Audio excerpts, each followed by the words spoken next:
Whitney's mother was my father's first wife.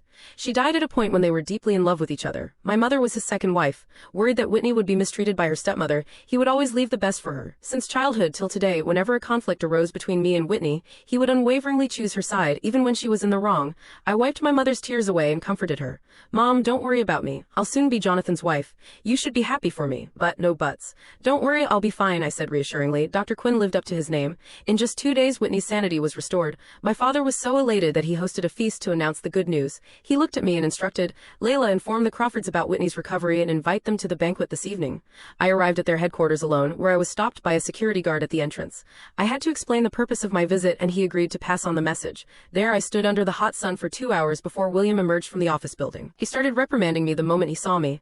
Layla, just because I agreed to marry you doesn't mean you get to pester me constantly. Looking at his disgusted expression, I responded calmly, my sister has regained her sanity.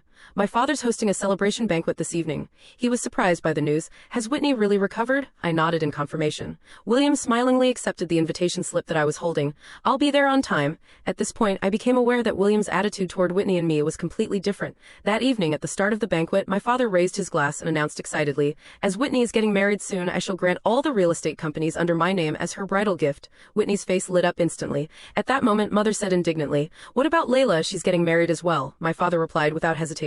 She's getting married to Jonathan, so we don't know if she'll survive this marriage or not. It would be a waste to give her such valuable gifts. Although I already knew my father favored Whitney over me, it still hurt to hear that he didn't take my life seriously.